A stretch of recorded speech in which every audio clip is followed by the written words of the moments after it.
80 ton எடை, 216 அடி உயரம், 1000 வருட வரலாறு. நண்பர்களே, இன்னைக்கு நம்ம பயன்படுத்திட்டு இருக்க அதிநவீன ஹைட்ராலிக் கிரேன்கள் கூட 80 டன் எடையை தூக்கறதுக்கு தள்ளாடும். ஆனா சரியா 1000 வருஷத்துக்கு முன்னாடி மின்சாரம் கூட இல்லாத ஒரு காலகட்டத்துல ராஜராஜ சோழன் இதை எப்படி சாத்தியமாக்கினாரு? இன்டர்நெட்ல உலவர கற்பனை கதைகளை விட நிஜமான சோழர் காலத்து இன்ஜினியரிங் பல மடங்கு பிரமிக்க வைக்கக்கூடியது. 6 கிலோமீட்டர் தூரத்துக்கு மணல் சரிவு அமைச்சது உண்மையா, இல்ல உலகம் இன்னைக்கு வியந்து பார்க்கிற சுருள் வடிவ ரகசியம் அங்க இருக்கா? கருவறைக்கு அடியில இருக்க அந்த இருட்டு பாதைகள் சொல்லும் ரகசியம் என்ன? ஸ்கிப் பண்ணாம பாருங்க. ஏன்னா இந்த கோவிலோட ஒரு கல்லுக்கு பின்னாடியும் ஒரு மாமன்னனுடைய அறிவு ஒளிஞ்சிட்டு இருக்கு. வேட்டை ஆரம்பம். முதல்ல நாம இந்த கோவிலோட கட்டுமானத்தை பார்ப்போம். 1.5 லட்சம் டன் கிரானைட் பாறைகள். தஞ்சாவூரை சுத்தி 60 கிலோமீட்டருக்கு ஒரு சின்ன குன்று கூட இல்லை. அப்புறம் இவ்வளவு பாறைகளை எப்படி இங்க கொண்டு வந்தாங்க?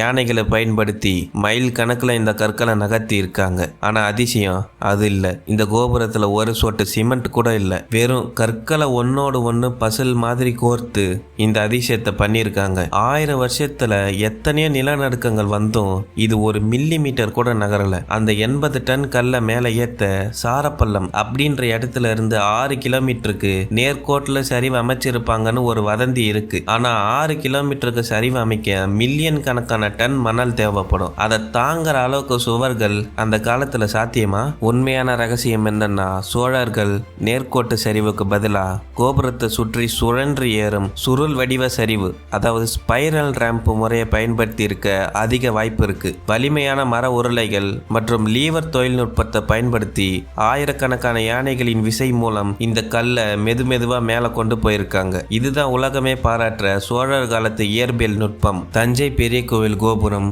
மொத்தமா 13 அடுக்குகளை கொண்டது. அந்த 13வது அடுக்கின் உச்சிக்கு மேலதான் அந்த 80 டன் கல் இருக்கு. ஆனா அந்த 13வது அடுக்குக்குள்ள ஒரு ரகசிய அறை இருக்கிறதா பல பேரால நம்பப்படுது. அந்த அறைக்குள்ள ஒரு மிகப்பெரிய எனர்ஜி சென்டர் இருக்கிறதாகவும் அங்க போனா உடம்புல ஒரு விசித்திரமான அதிர்வு ஏற்படுறத உணர முடியும்னு சிலர் ஆச்சரியமான கதைகளை சொல்றாங்க. ஆனா இதோட உண்மையான அறிவியல் ரகசியம் என்ன தெரியுமா? இந்த கோபுரத்தோட 13 அடுக்குகளும் உள்ளீடற்ற, அதாவது ஹோலோ பிரமிட் முறையில் கட்டப்பட்டிருக்கு. இதுதான் இவ்வளவு பெரிய பாரத்தை இந்த கோவில் தாங்கிறதற்கான தமிழர்களின் கட்டிடக்கலை ரகசியம்.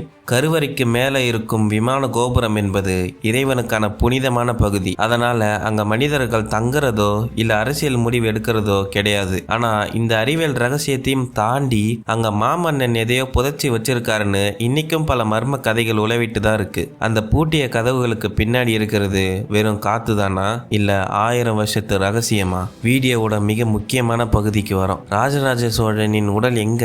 ஏன் எந்த ஒரு கல்வெட்டிலையும் அவருடைய மரணத்தை பத்தின செய்தி இல்ல? உலகையே ஆண்ட ஒரு மாமன்னனின் கல்லறை அடையாளமே இல்லாத ஒரு சாதாரண தோட்டத்தில் இருப்பதாக சொல்றத யாராலையும் ஏற்றுக்கொள்ள முடியறதில்ல. உண்மையை சொல்ல போனா சைவ மற்றும் தமிழ் மரபின் படி அரசர்கள் இறந்தவுடன் அவங்களுடைய உடல் தகனம் செய்யப்படுமே தவிர புதைக்கப்படுறதில்ல. அதனால்தான் எகிப்து பிரமிடுகள் மாதிரி இங்க பிரம்மாண்டமான கல்லறைகள் இல்லை. ஆனா சோழர் மரபுல பள்ளிப்படை அப்படின்ற ஒரு வழக்கம் இருந்தது. கும்பகோணம் அருகே இருக்க உடையாலூர்ல இருக்க ஒரு சிதைந்த சிவலிங்கம் தான் ராஜராஜ சோழனின் நினைவிடம்னு உள்ளூர் மக்கள் நம்புறாங்க.